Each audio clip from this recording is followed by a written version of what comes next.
Since House Republicans first won their narrow majority in the midterm elections, I've been stressing that their far-right members will be the biggest hindrance to Representative Kevin McCarthy, Republican California, and his ability to govern as Speaker.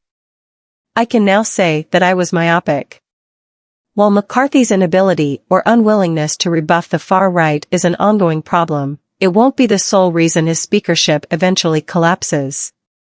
As it turns out, McCarthy is also just as bad at managing everyone else in his caucus, including the members of his own leadership team. And if he can't get everyone on the same page, and fast, the global economy stands to be the biggest loser of the GOP power struggle. The current drama is that Republicans have yet to agree on a budget. President Joe Biden, well aware of the divisions among the GOP on this matter, has said he won't negotiate with Republicans over raising the debt ceiling until he can see their full budget plan.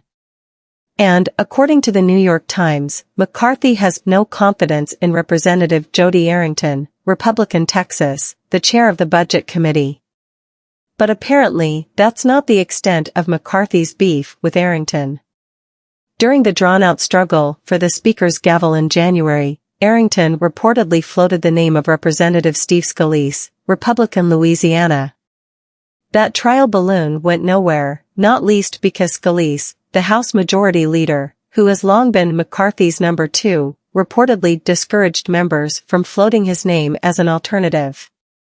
As for budget negotiations, Arrington told reporters last month that the GOP was readying a term sheet with its conditions for raising the debt ceiling.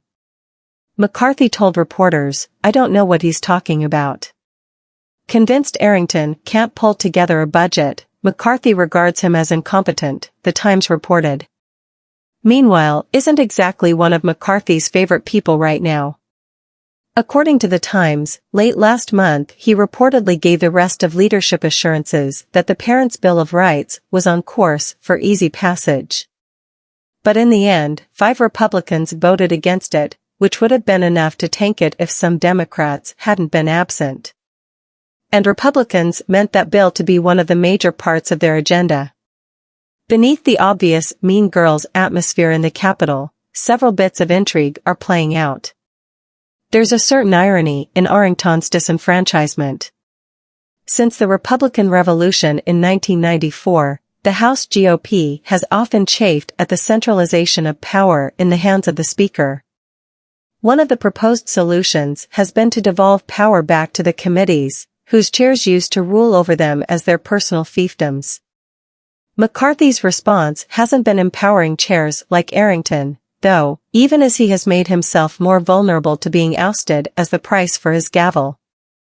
Instead, McCarthy has tapped Representative Garrett Graves, Republican Louisiana, to be the point person on the debt ceiling negotiations. It's also a weird choice, one most likely based more on McCarthy's personal loyalty than on any particular skill Graves brings to the table. It's unlikely to win him any points among the rest of the rank and file, nor is the perception that he's trying to find someone else to catch the blame for the failure to produce a budget.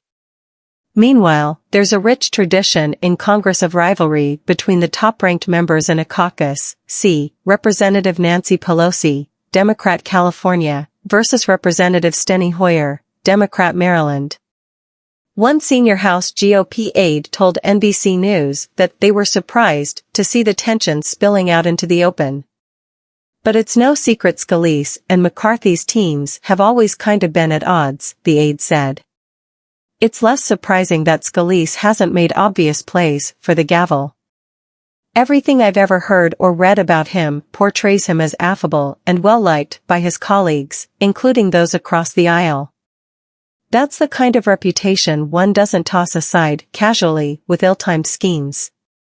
And whatever the reason for his false confidence ahead of the vote on the Parents' Bill of Rights, his previous role as minority whip must mean he knows he doesn't have the support to take out his boss, yet. No, it makes much more sense for Scalise to simply bide his time as the pressure on McCarthy most likely increases over the coming weeks. There's a dwindling window for McCarthy to right the ship, and I'm not sure he should count on first mate Scalise to back him in event of mutiny. House Democrats probably have a good bit of schadenfreude about this ongoing mess. The internal strife at the top has left the Republican agenda moving in slow motion over these first almost 100 days.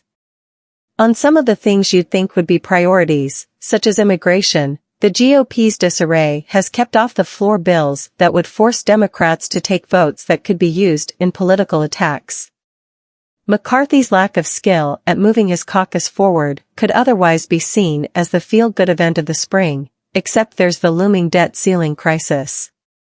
Because while his ineffectiveness in most policy areas is a benefit for the Americans who would be most affected by the draconian cuts the GOP is pushing, a failure to lift the debt ceiling would have repercussions for us all.